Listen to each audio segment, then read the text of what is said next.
Meus irmãos, hoje nós estamos começando uma série, visto que estamos iniciando o período do Advento, então nós também estamos começando uma série aqui na nossa igreja.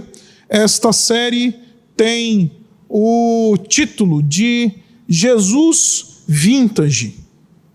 Aí talvez você deve estar pensando, mas nossa, isso não tem nada a ver, com Natal. Jesus Vintage. Na verdade, o que nós queremos fazer, o que o presbitério da nossa igreja tinha em mente quando nós desenhamos esta série, é que nós queríamos resgatar uma visão bíblica sobre o Senhor Jesus Cristo. Vintage fala daquilo que é clássico. Vintage fala daquilo que é de boa qualidade. Vintage se refere não somente àquilo que é do passado, não somente àquilo que é do passado, mas àquilo que está sendo resgatado por ser bom e por ser de boa qualidade. Isto é vintage. E por que nós queremos isso? Porque, meus irmãos, acreditem, nós vivemos numa época que todo mundo tem uma opinião sobre Jesus. Você não precisa ser crente para ter uma opinião sobre Jesus. O teu par, no teu trabalho, que está na baia do lado, no teu setor, ele tem uma opinião sobre Jesus, ele não precisa nem ser crente. As pessoas, de maneira geral, especialmente quando se aproxima esse tempo do Natal, elas gostam de verbalizar muitas vezes as suas opiniões sobre, eventualmente, quem Jesus seja. E o que a gente ouve, de maneira geral, é que Jesus ele é um mestre moral muito bom. Ele é alguém que nos trouxe um caminho para nos inspirar na graça, no amor, na bondade, na misericórdia e etc. A gente ouve por aí que Jesus ele foi uma pessoa que fez o bem a muitas pessoas, porque afinal de contas ele curou, afinal de contas ele abençoou, afinal de contas ele alimentou as pessoas que estavam com fome, ele curou os que estavam, enfim, vivendo em situação deplorável e precária. Jesus ele foi um homem legal. Aí o pessoal, a modelete do Instagram, posta uma foto de biquínis mínimos, E aí ela posta um versículo bíblico com uma fala de Jesus: vocês são o sal e a luz do mundo. Eu até hoje não consigo entender a relação entre a imagem e o verso bíblico, até hoje. Mas a gente acha que Jesus nada mais é do que uma citação de rede social, muitas vezes.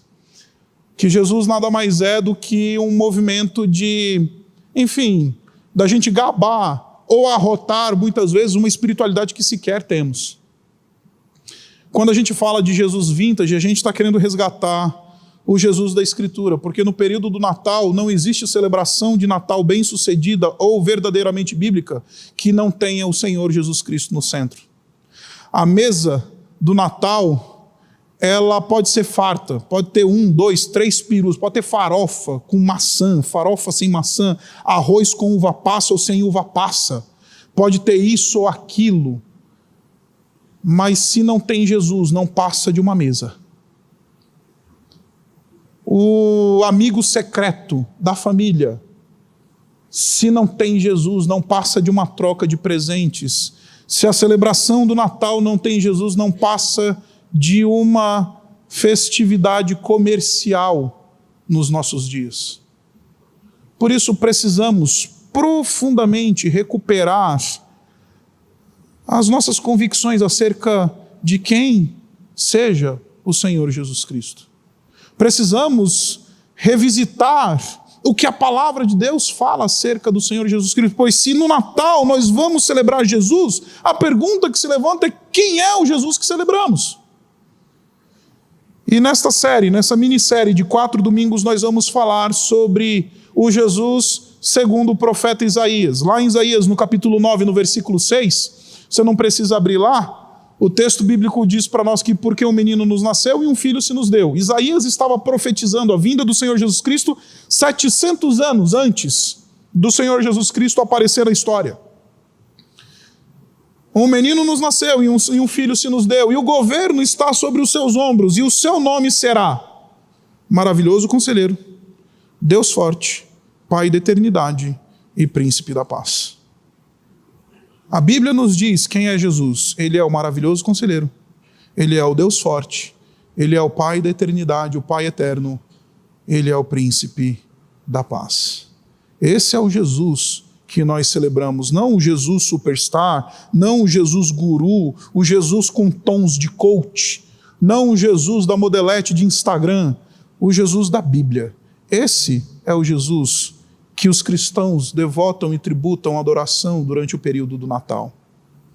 Por isso hoje quero lhes falar sobre o Jesus que é maravilhoso conselheiro. O Jesus que é aquele que veio e foi enviado a nós como um maravilhoso conselheiro. E nessa passagem que a gente acabou de ler, a gente tem um problema para a gente resolver.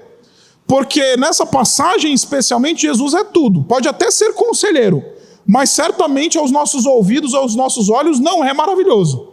Porque Jesus está pregando e o povo não está ouvindo ele, né? Jesus está pregando e a reação dos discípulos de Jesus não é da massa, são dos discípulos. A reação dos discípulos é: que palavra dura! Dura é essa palavra. Quem pode suportá-la? É duro, né? Difícil. Jesus, no versículo 61, ele sabia no íntimo que os seus discípulos estavam se queixando. Então, se Jesus é um maravilhoso conselheiro, a gente precisa saber coadunar esse texto com o caráter de maravilhoso conselheiro que Jesus é. Se Jesus é um maravilhoso conselheiro, a gente precisa entender quem é Jesus como maravilhoso conselheiro, porque que raio de maravilhoso conselheiro é esse que prega e as pessoas deixam ele? Que raio de maravilhoso conselheiro é esse Jesus que fala e as pessoas falam: não suporto o que ele fala? Que raio de maravilhoso conselheiro é esse que quando fala, as pessoas dizem assim: ó, veja bem, eu acho que eu não estou a fim de seguir esse Jesus, não. Quem é esse maravilhoso conselheiro que quando abre a boca, a gente fica machucado e ferido, ao invés de animado? Como vão dizer por aí, destravado. Que raio de Jesus é esse? A resposta é muito simples, meus irmãos. Pelo simples fato do Senhor Jesus Cristo ser de fato um maravilhoso conselheiro, ele tem na sua boca as palavras que de fato tratam a nossa vida e que de fato nos conduzem a Deus o Pai.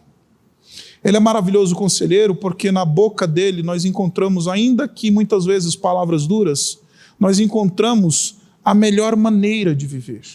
A expressão hebraica usada pelo profeta Isaías, lá em Isaías no capítulo 9, no versículo 6, quando se refere a Jesus como maravilhoso conselheiro, empresta essa expressão do contexto bélico, empresta essa expressão do contexto da guerra.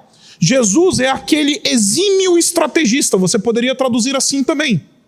O estrategista de guerra é aquele que chama o rei e fala assim: rei, você está entrando numa guerra, você está entrando num conflito e eu quero te dar aqui as melhores maneiras de você lutar essa guerra. Então, ó, pega a tua cavalaria, põe aqui, a tua infantaria põe acolá, o teu maquinário de guerra põe acolá. É melhor você começar atacando ou com a cavalaria, ou com a infantaria, ou com o maquinário, enfim, faça assim, faça assado, nessa hora do dia, não nessa hora do dia, porque esta é a melhor estratégia para que você possa alcançar êxito. O maravilhoso conselheiro, o exímio estrategista, é aquele que com a sua sabedoria e com a sua boca instrui o melhor caminho a ser tomado. Só que, meus irmãos, muitas vezes nós somos como estes discípulos de Jesus, que embora a gente reconheça que Jesus é um maravilhoso conselheiro, quantos de nós já não ouvimos isso em tantos natais? O maravilhoso conselheiro. Mas basta ouvir uma palavra dura do Senhor Jesus Cristo nos convidando a revisar as nossas convicções, nos convidando a revisar o nosso jeito de viver, convidando a revisar aquilo que a gente faz, nos convidando a rever a maneira como nós nos relacionamos, muitas vezes com aqueles nossos pecados secretos, ocultos e que nós cultivamos dentro de nossa alma. Não, isso daí eu não quero. E esse discurso está muito fora de moda nos dias de hoje, porque afinal de contas eu quero ir para a igreja e me sentir bem. Eu quero ir para a igreja e ouvir que eu sou cabeça e não cauda. Eu quero ir para a igreja e dizer que eu sou amado. Eu quero ir para a igreja e dizer que isso daqui é aquilo que me... Sabe, dá uma coçadinha no coração. Ouvi isso essa semana. Pastor, eu gosto de ir para a igreja que eu tenho uma coçadinha no coração. Eu até hoje não sei o que isso significa.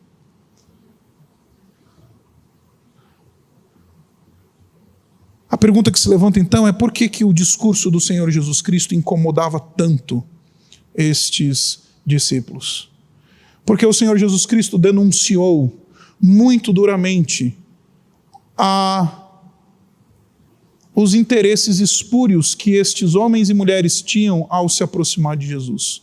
Eu não tenho tempo para trabalhar todos os elementos que o Senhor Jesus Cristo está denunciando no capítulo 6, mas quero elencar algumas dessas denúncias duras que o Senhor Jesus Cristo faz aos seus discípulos. Eu não sei se você conhece todo o capítulo 6, mas o capítulo 6 começa narrando para nós uma cena que é muito conhecida, a famosa cena da multiplicação dos pães e dos peixes. A cena da multiplicação dos pães e dos peixes, ela é muito interessante porque nessa altura do campeonato do ministério do Senhor Jesus Cristo, o Senhor Jesus Cristo já era uma grande estrela no mundo ali da Galileia, na Judéia.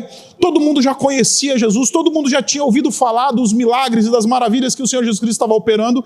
Então, onde Jesus encostava, ele era assediado por muita gente. Onde Jesus chegava, uma multidão seguia ele. Onde Jesus estava, todo mundo queria ir lá também. E num determinado momento, o Senhor Jesus Cristo está literalmente acompanhado de uma multidão. 5.000 homens, só contando os homens. O Senhor Jesus Cristo fala, olha, esse povo está me acompanhando, está me ouvindo, eles precisam comer, eles estão com fome. Aí ele chama o Filipe, o discípulo que aparentemente é o responsável por quantificar e orçar o milagre de Jesus. Chama Filipe e fala, Filipe, o que a gente faz para dar pão, para comprar uma refeição, para fazer alguma coisa para esse povo todo aí? O Filipe vira para Jesus e fala, ih, Jesus, aí está meio fora do budget. Conhece essa conversa? Está fora do budget, Jesus. São 200 denários para alimentar esse povo todo. Deixe-me traduzir o que significa 200 denários. Um denário era o pagamento por uma diária de um trabalhador braçal. O trabalhador trabalhava desde o levantar do sol até o deitar do sol. E quando ele cumpria a sua jornada de trabalho, ele recebia um denário. Em outras palavras, o Felipe, que está aqui quantificando o milagre do Senhor Jesus Cristo, ele diz, olha, é quase que o valor de um ano inteiro de trabalho para alimentar essa multidão toda, Jesus. O André, que já era diferente, enquanto o Felipe gostava do planejamento estratégico, gostava da, análise de budget, break-even, isso e aquilo, o André já era o prático, ele saiu andando no meio do povo, falou, opa, deixa eu ver aqui o que está acontecendo, ele acha um menino. E você conhece a história. Ele tem 5 pães e 2 peixes. E a partir desses 5 pães e 2 peixes que esse menino coloca na mão do Senhor Jesus Cristo, Jesus alimenta uma grande multidão. E por causa disso, Jesus, ele percebe uma reação interessante. Vá lá no versículo 14 e versículo 15 comigo, que eu queria mostrar para você como é que o povo reagiu a esse milagre de Jesus. Tem tudo a ver com o nosso tempo. Diz assim, depois de ver o sinal milagroso que Jesus tinha realizado, depois de multiplicar pães e peixes, o povo começou a dizer, sem dúvida, este é o profeta que deveria vir ao mundo. Se eles param aqui, é lindo. O grande problema é que eles continuaram e misturaram política com religião. Eles falaram assim, sabendo disso, sabendo Jesus que pretendiam proclamá-lo rei à força, retirou-se novamente sozinho para o monte. Já que esse Jesus aqui, ele dá um Bolsa Família de graça, olha só, não vai ter ninguém faminto no reino desse Jesus. Vamos proclamar ele rei. Não vai precisar de SUS, olha só, é só levar os doentes para esse Jesus, ele cura todo mundo. Para que gastar bilhões e bilhões com SUS? Esses indivíduos, eles se aproximam de Jesus, achando que Jesus vai fundamentar e referenciar a agenda política deles. Eles estão querendo se livrar do império. Note, este povo aqui é um povo que está sendo duramente oprimido pela nação de Roma. Então eles olham para Jesus e falam: Jesus nos dá pão, Jesus está curando os nossos enfermos, vamos botar ele como nosso rei e dar um cano nesse César. Nós cansamos de ver isso nesse nosso período eleitoral, gente dizendo: crente que é crente vota em Lula, crente que é crente vota em Bolsonaro. Isso não há nada de novo debaixo do sol, meus irmãos. Os discípulos de Jesus fizeram isso quando Jesus andava sobre a terra. Já que este é o nosso, já que ele está dando pão para faminto, já que ele está curando gente, já que ele está fazendo e acontecendo, vamos fazer ele nosso rei. Jesus está dizendo: eu não vou me rebaixar às inclinações políticas e não vou me deixar ser instrumentalizado pelas opiniões políticas de vocês. Já falamos muito sobre isso aqui na igreja ao longo desse ano, não vou me tornar repetitivo aqui neste sermão. Jesus está duramente dizendo: eu não vou ser colocado como um santinho político de vocês. Eu não vou me submeter à agenda política de vocês. Eu não sou o santinho político de vocês. Mas não somente Jesus denuncia essas inclinações espúrias dos seus discípulos, Jesus revela. Vai lá para o versículo 26, ele diz assim: a verdade, está dizendo Jesus, é que vocês estão me procurando não porque viram sinais milagrosos, mas porque comeram os pães e ficaram satisfeitos.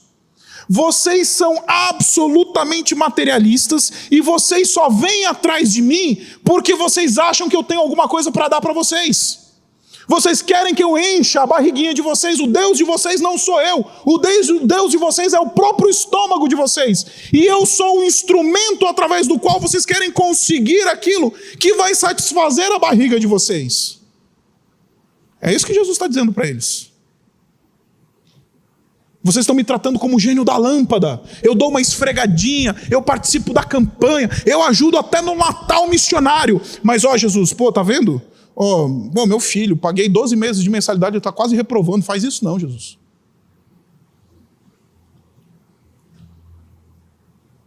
Porque Jesus vira um instrumento um instrumento do qual eu extraio aquilo que eu quero. Jesus, tá vendo? Meus filhos estão nas drogas. Minha filha não para de ir para balada, pastor. Ouvi essa semana de um irmão da igreja, falou: pastor, ora pela minha filha. Eu falei: o que aconteceu? Minha filha não para de ir para balada, pastor. Aí a gente acha que Jesus, é aquele gênio da lâmpada que a gente esfrega e fala assim: tenho 3 desejos para você.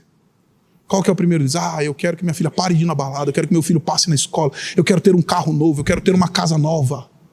Jesus está dizendo: vocês estão vindo atrás de mim porque o seu Deus é o seu estômago. Quais são as fomes que você tem na alma e que muitas vezes a gente trata Jesus como esse instrumento para saciar essas fomes que nós temos na alma? Puxa, queria tanto ter uma casa nova, um carro novo. Essas coisas em si não são ilegítimas, meus irmãos. Não são. Mas quando a gente trata Jesus como o meio para alcançar essas coisas, nós estamos instrumentalizando Jesus. Então Jesus está dizendo para esses homens: eu não sou o teu santinho político, eu não sou aquele meio para o qual você vai alcançar as coisas que você deseja, e em último lugar, eu não sou o teu abracadabra para que você possa manipular o mundo espiritual ao teu favor. Chegou um determinado momento que os discípulos perguntam para Jesus: que sinal, versículo 30, que sinal milagroso mostrarás para que o vejamos e creiamos em ti? Conhece esse tipo de discurso? Eu preciso ver um milagre, eu preciso ver um sinal. Recentemente uma pessoa chegou para mim no final do culto e falou assim: pastor, é muito legal aí o culto e não sei o quê, parará. E quando é que a gente vai ter o culto da cura e do milagre? O culto dos empresários? O culto disso e daquilo? Aí eu virei: então, deixa eu te falar. A gente abomina essa teologia aqui. Porque se eu preciso ver milagre para crer, eu não faço parte do povo da aliança. Porque milagre é sinal para incrédulo. Se eu preciso ver milagre para crer, eu sou incrédulo, estou testificando a minha incredulidade.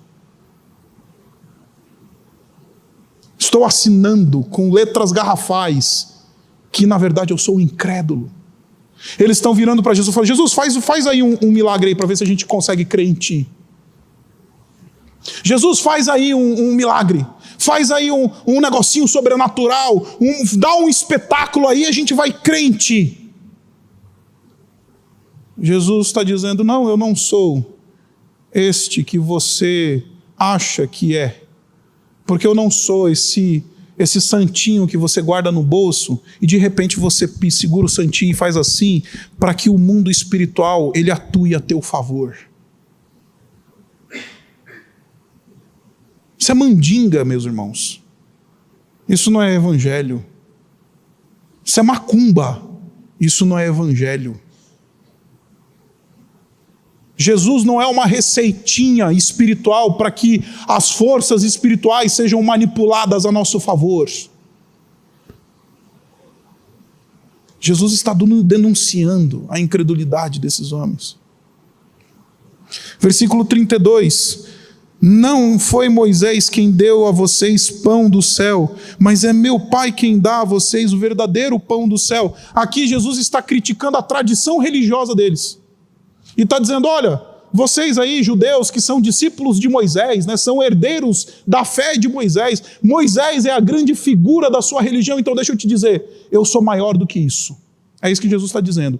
Você que está muito apegadinho por ser um batista reformado, você que está muito garantido aí porque você sabe uma meia dúzia de versículos e você tem uma tradição religiosa na tua família, que vovô era crente, que papai era crente, que mamãe era crente, que eu sou crente, meus filhos são crentes, então está tudo certo, está tudo garantido.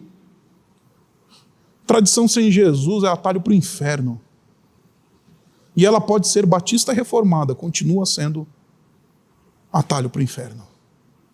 Ser uma igreja batista reformada sem Jesus é atalho para o inferno. Vocês se reúnem aí na sua pompa arrogante.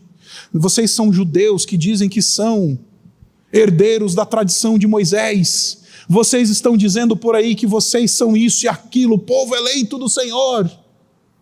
Ah, eu sou muito maior, eu sou o verdadeiro pão do céu. Moisés não é nada perto de mim.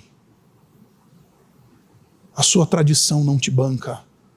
Para de me fazer o teu pet espiritual. Essa semana, como vocês sabem, eu tenho uma Golden lá em casa, a Benta. E muita gente me pergunta, por que Benta? Porque é um nome legal para cachorro, tá, gente? Só isso. Nada contra as Bentas. Se tiver alguma Benta aqui ou nos acompanhando pela internet, nada contra as Bentas. Mas a minha cachorra, a minha Golden, chama Benta. Ela é uma Golden desse tamanho assim, ela pesa 50 quilos. E a Benta, alguém convenceu a minha esposa, eu acho que foi a veterinária, eu quero crer que foi a veterinária, que cachorro não pode comer pipoca. Eu nunca tinha ouvido falar isso na minha vida. Até a Benta chegar na nossa casa e eu descobri que cachorro não pode comer pipoca. Tá bom. Já que a veterinária falou, como o meu negócio é teologia, não é veterinária, a veterinária falou, tá ok, tá falado. Não vou questionar. E aí, quinta-feira, tivemos o jogo, né, da seleção brasileira. Aí, a Isabela ainda estava em isolamento, né, por causa da questão que essa semana ela passou com Covid e tudo mais, aí ela estava meio separada, eu mais aqui. E aí a gente pediu para a moça lá que trabalha lá em casa fazer umas bacias de pipoca para a gente comer enquanto assistia o jogo. E era muito engraçado, porque a Benta sentiu o cheiro de pipoca na manteiga e ela ficou desesperada. Aí eu falava assim, Benta não. Benta senta. Benta deita. Pipoca não pode comer pipoca. A gente quer fazer com Jesus o que eu faço com a Benta. Jesus senta, tá vendo meu filho? Jesus rola, tá vendo meu casamento? Jesus faz isso. Deu para entender? A gente quer domesticar Jesus. Esse discurso todo do capítulo 6 é Jesus dizendo: eu não serei domesticado pelas suas inclinações políticas, eu não serei domesticado pela sua tradição religiosa, eu não serei domesticado e tratado como gênio da lâmpada para você conseguir o que você quer, eu não serei domesticado e não serei aquele que vai virar o abracadabra gospel para que você tenha o mundo espiritual conspirando a teu favor. Eu não sou isso, e acredite, neste Natal vão celebrar esse Jesus. O Jesus da política está sendo celebrado já. O Jesus guru já está sendo celebrado. O Jesus que me dá dinheiro, que me conquista, me dá as coisas que eu desejo. Esse Jesus aí está rodando nas igrejas evangélicas. O Jesus da tradição. Ele está andando por aí. Acredite, vai ter muito cristão que vai celebrar o Natal. E na sua celebração de Natal, vai acumular ira e condenação sobre a sua cabeça. Porque ao invés de estar celebrando o Jesus da Bíblia, estarão celebrando um Jesus confeccionado na idolatria do seu coração. Construído por uma ideia errada, carnal, que tem em seu coração. Não vão celebrar o Natal. O meio para me dar aquilo que eu quero é o Papai Noel e não Jesus. O Jesus da Bíblia é selvagem. O Jesus da Bíblia não vai se permitir ser domesticado. O Jesus da Bíblia, ele não vai aceitar ser colocado numa caixinha, num bolsinho.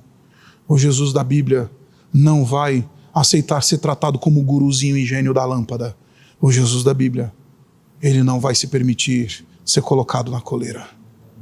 E graças a Deus, porque ele não vai se permitir, por uma razão muito simples, meus irmãos, muito, muito simples. O Jesus da Bíblia é o maravilhoso conselheiro.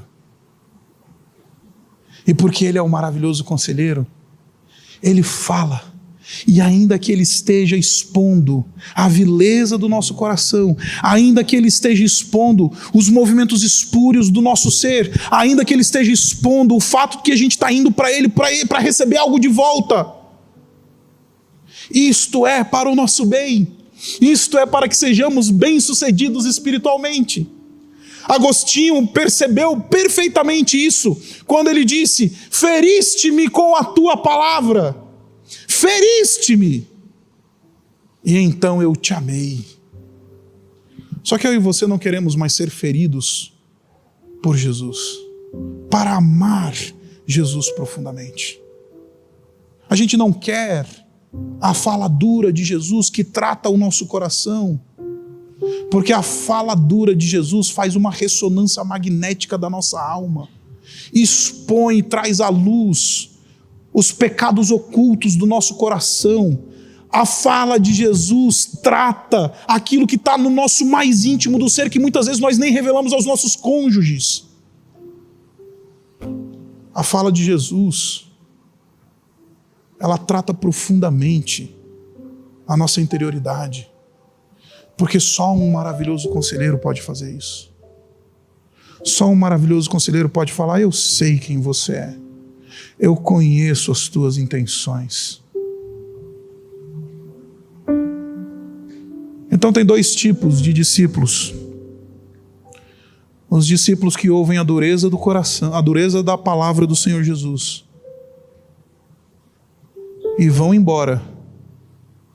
Mas tem aqueles que ouvem a dureza da palavra de Jesus, que se encontram com este maravilhoso conselheiro, e eles dizem: para onde iremos?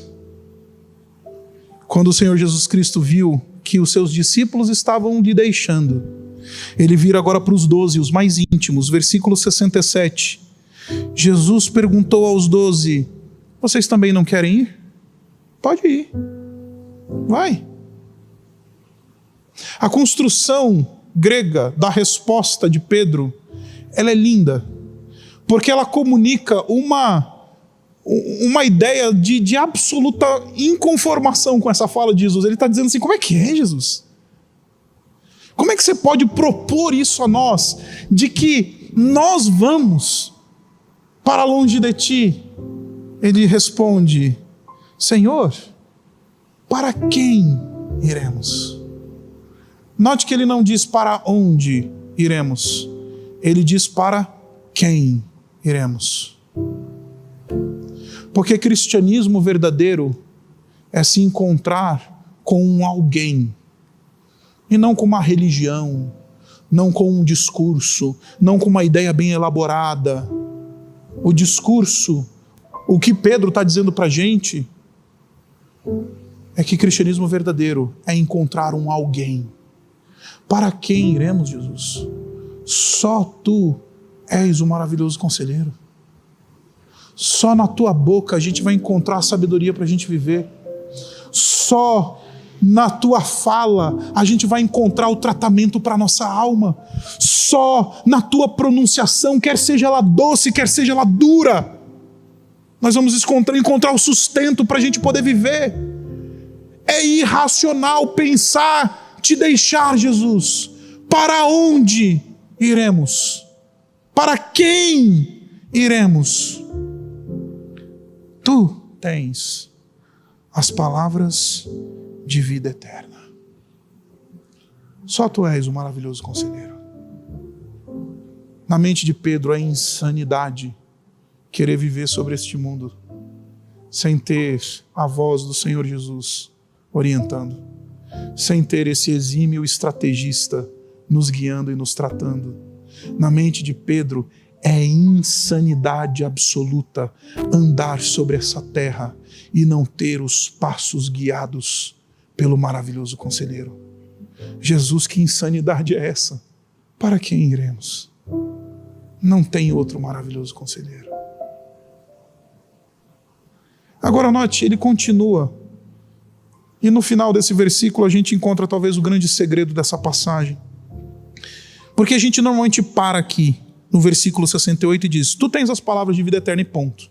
Mas Jesus, ele diz assim, Pedro diz assim no versículo 69, nós cremos e sabemos que és o Santo de Deus. Pedro sabe quem é Jesus. Agora note, não é só uma questão de saber.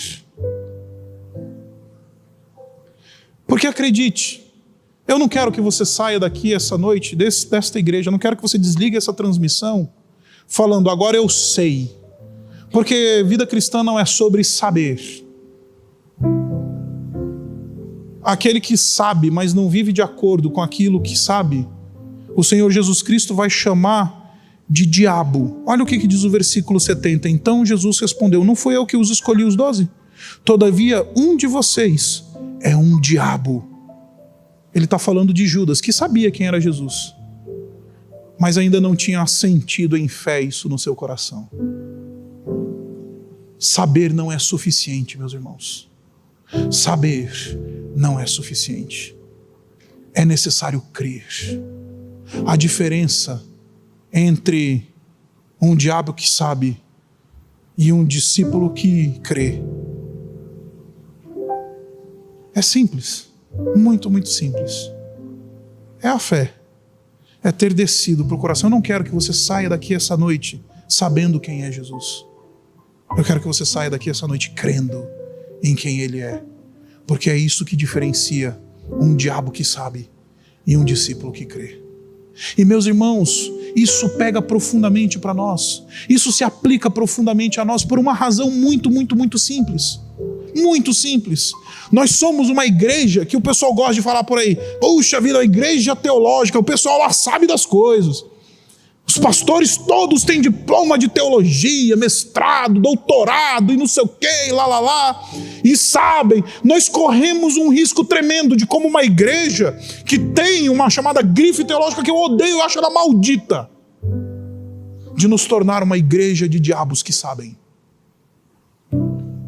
Porque Judas também sabia. E ainda assim era um diabo. Os demônios Eles sabem. E eles tremem por isso.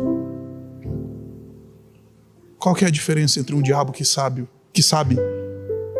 e um discípulo que crê? É aquele que se permitiu ser cortado pela palavra de Deus. É aquele que permitiu dizer: Jesus, eu não vou sair do teu pé, ainda que a tua pronunciação seja dura, ainda que o Senhor esteja expondo as mazelas do meu coração, ainda que eu esteja sendo colocado contra as cordas, ainda que eu ainda esteja sendo colocado numa situação de xeque, para quem irei, se só tu tens as palavras de vida eterna? Na prática, meu irmão e minha irmã, sabe como é que a gente vai saber se somos diabos que sabem ou discípulos que creem? Quando a gente bota o pé para fora dessa porta. Se o maravilhoso conselheiro não governa absolutamente todas as áreas da nossa vida, se ele não governa sobre aquelas mensagens de WhatsApp que a gente deleta para o nosso cônjuge e não vê, se ele não governa o browser e o histórico do browser do nosso computador, se ele não governa sobre a maneira como a gente se relaciona com os nossos parentes e os nossos funcionários, os nossos pares no trabalho, se ele não governa sobre as nossas finanças, se ele não governa sobre a nossa caminhada desse mundo, a gente é só diabo que sabe. A gente é só Judas. Precisamos chegar no ponto de poder dizer: nós cremos, nós sabemos, porque cremos que tu és o Santo de Deus. Vim convidar você essa noite a sair de um estágio de um diabo que sabe, para ser um discípulo que crê perfeitamente, que se submete a esse senhorio, porque ainda que ele fale duramente, ele sempre vai falar para o nosso bem, ele sempre vai falar para o nosso crescimento, ele sempre vai falar para nos conduzir à imagem dele mesmo, para a glória do nosso Deus. Não é sobre saber, é sobre crer. Não é sobre ter uma grife teológica, é sobre Jesus reinar sobre a nossa vida quando a gente põe o pé para fora. É sobre o maravilhoso conselheiro nos dar as melhores estratégias para a gente andar sobre essa terra. Aí a gente deixa de ser diabo que sabe. Por isso, vim convidar você essa noite a abrir o seu coração para um Jesus que fala duro. Um maravilhoso conselheiro que tem condição de esquadrinhar cada detalhe do nosso coração.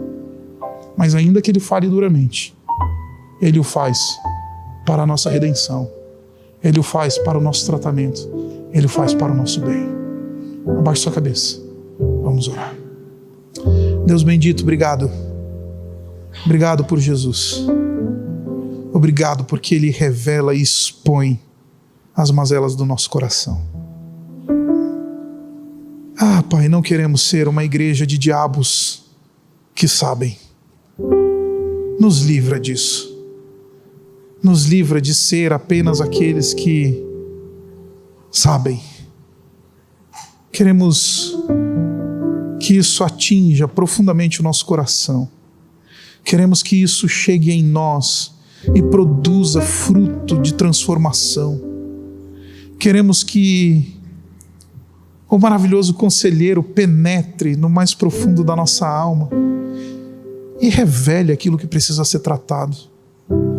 Ah, Pai, como a gente precisa desse maravilhoso conselheiro que fala para dentro do nosso coração. Como a gente precisa desse maravilhoso conselheiro que está mais preocupado em nos conduzir à glória do que com o nosso bem-estar.